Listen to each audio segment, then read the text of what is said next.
तो देखिए कल हमने किसके लिए पढ़ा था, कंटिन्यूअस चार्ज डिस्ट्रीब्यूशन पढ़ा था कि जो आवेश है वो चालक में किस प्रकार से क्या होता है, उसमें डिस्ट्रीब्यूट होता है, बढ़ता है, वितरण उसका होता है, और कुछ चालक के लिए क्या स्थिति है वो हम पीछे पढ़ चुके थे। ठीक है ना, ये चीजें हम पीछे पढ़ चुके थे। देखिए ये मैंने इसलिए बताया क्योंकि अब ये यहाँ काम आएगा। इससे पहले हमने क्या पढ़ा, गॉस का नियम पढ़ा कि मान के चलिए अगर Q आवेश है, ठीक है ना, Q आवेश है और अगर एक क्या करते हैं, गाउसियन पृष्ठ का निर्माण करते हैं। एक गाउसियन पृष्ठ का मतलब ये अज्यूम करना है कि क्या है, यह बंद है तो ठीक, नहीं है तो ये अज्यूम करना है कि बंद है। तो कितना फ्लक्स होगा, मान के चलिए छोटा सा भाग अगर है ds भाग है तो वहां से कितना फ्लक्स जाएगा, ठीक है ना। ये टोटल जो फ्लक्स होगा वो कितना होगा, कुल फ्लक्स की बात करें तो कुल फ्लक्स कितना होगा, हमने क्या पढ़ा Q एप्सिलॉन नॉट, ठीक है ना, ये पढ़ा। तो देखिएगा इसके बाद आता है जो गॉस का नियम हमने पढ़ा, उसके अनुप्रयोग। अनुप्रयोग का मतलब उसके प्रयोग, ठीक है ना, उपयोग कहाँ कहाँ उसका उपयोग किया जाता है। तो अब इसके बाद वही टॉपिक है और ये इस चैप्टर का लास्ट टॉपिक है ये, ठीक है ना। वैसे पहले 6 अनुप्रयोग हुआ करते थे, अब वो एनसीईआरटी में सिर्फ 3 ही बच गए हैं और मैं आपको पूरे 6 ही बताऊंगा, ठीक है।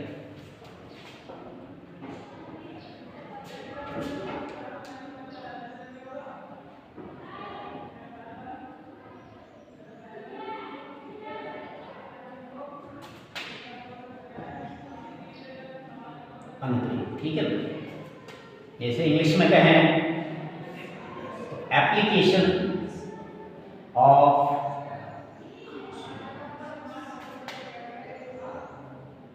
गॉस लॉ या गॉस थ्योरम भी बोलते हैं, ठीक है ना, एक ही चीज है गॉस लॉ या गॉस थ्योरम। सबसे पहले हम कहें इसका जो एप्लीकेशन है, अनुप्रयोग है।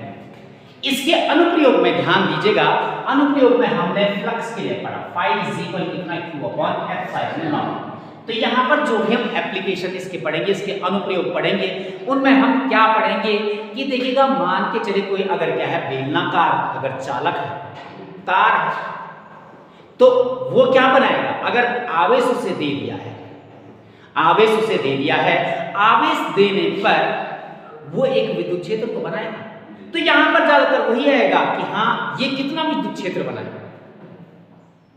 विद्युत क्षेत्र की बात अगर हम करें विद्युत क्षेत्र E कितना 1/4 पाई एप्सिलॉन नॉट Q/r²। ये तो किसके लिए, जब एक पॉइंट चार्ज बिंदु आवेश है, एक बिंदु आवेश है, तो बिंदु आवेश से कुछ r दूरी पर कितना विद्युत क्षेत्र बनाएगा तब के लिए तो ठीक है। अब मान के चलिए कुछ लंबाई का आपके पास कोई तार अगर है, अब तार है तो आवेश अब एक ही जगह पर नहीं है, आवेश तो सब जगह फैल गया ना। अब आवेश सब जगह फैल गया तो इसका मतलब है विद्युत क्षेत्र की कहानी बदल गई।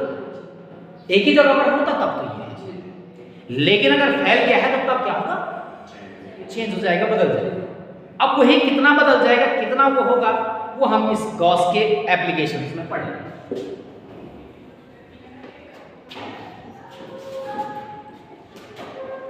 पहली कंडीशन, बेलनाकार चालक या कहें तार के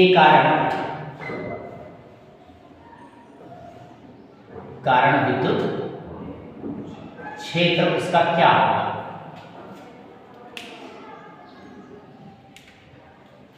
इंग्लिश में कहें इलेक्ट्रिक फील्ड ड्यू टू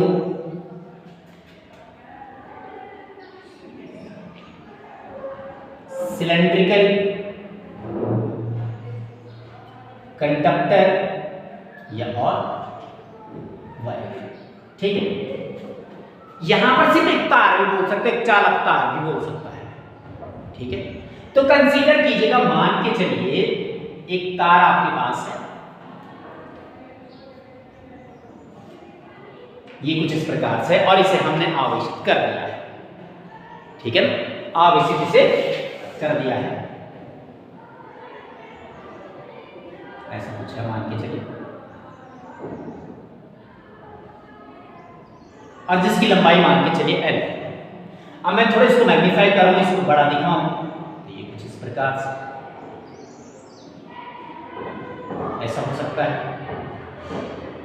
इसकी लंबाई मान के चलिए L है, फिर मान के चलिए क्या है, अब ये छोटा है ना, मैंने इसे थोड़ा ऐसा बड़ा बना दिया है, इतना मोटा नहीं है ये, ठीक है ना, इसे दिखाया गया है। R इसकी त्रिज्या है मान के चलिए, और इसे प्लस Q आवेश से क्या कर दिया, आवेशित कर दिया है। प्लस Q आवेश से इसे आवेशित कर दिया है।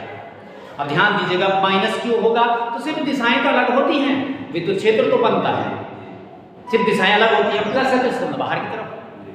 अब यहां पर देखिएगा, यहां कहां कहां विद्युत क्षेत्र बन सकता है, ये वायर है, तो एज्यूम कीजिएगा, मान के चलिए ये एक वायर है, और इस वायर के कहां कहां विद्युत क्षेत्र बन सकता है, इस पे पूरे पे आवेश है ना, और इसके बाहर बनेगा यहां चारों तरफ, ठीक है ना, इसके अंदर हो सकता है, पर समझ लीजिएगा, मैं वो इसमें दिखाऊंगा नहीं अभी, समझ लीजिएगा अंदर हो सकता है, ऊपर हो सकता है, नीचे हो सकता है। लेकिन देखिएगा, अगर मैं बात करूं अंदर की, अंदर के लिए हमने क्या पढ़ा था, जो क्षेत्र रेखाएं वो थोड़ी रुकती हैं, तो बाहर निकल जाती हैं, तो इसका मतलब अंदर नहीं होगा, अंदर क्या होगा, शून्य होगा, विद्युत क्षेत्र शून्य होगा। ऊपरी भाग की बात करूं तो ये वाला जो भाग है, ये लंबवत हो गया, ये ऐसे जा रहा है, इसका जो क्षेत्र सदिश है वो ऊपर हो गया, रेखाएं ऐसी होंगी, चार्ज तो इस पे है ना, रेखाएं बाहर की तरफ इस तरीके से होंगी, यहां लंबवत हो गया तो यहां भी जीरो, नीचे की भी सेम कंडीशन। तो एज्यूम्शन कहें हम, एज्यूम की बात करें तो विद्युत क्षेत्र कहां कहां बन सकता है, वो बन सकता है इसके बाहर, इसके अंदर, इसके ऊपर और इसके नीचे। लेकिन अंदर वाला जीरो, बाहर वाला या ऊपर वाला जीरो, नीचे वाला जीरो, सिर्फ एक ही तरफ का, ठीक है, ओके। तो ये इसमें ये लिखना आपने, मान के चले किसी क्या है, बेलनाकार चालक या चालक को आपने Q आवेश से आवेशित कर दिया है, जिसकी लंबाई L है, और त्रिज्या मान के चले क्या है, R, ठीक है, इतना लिख देंगे। इतना लिखने के बाद अगर हम बात करें विद्युत फ्लक्स की, विद्युत फ्लक्स, तो विद्युत फ्लक्स फाई इज इक्वल क्या होता है, इंटीग्रेशन ऑफ, या क्लोज बना दें मैंने, क्या होता है, E, ठीक है ना, cos थीटा। अब बाहर की बात करें तो देखिएगा सरफेस, मैं बाहर के लिए है, ये बाहर के भाग है, ये सिर्फ इसी को लिख रहा हूं।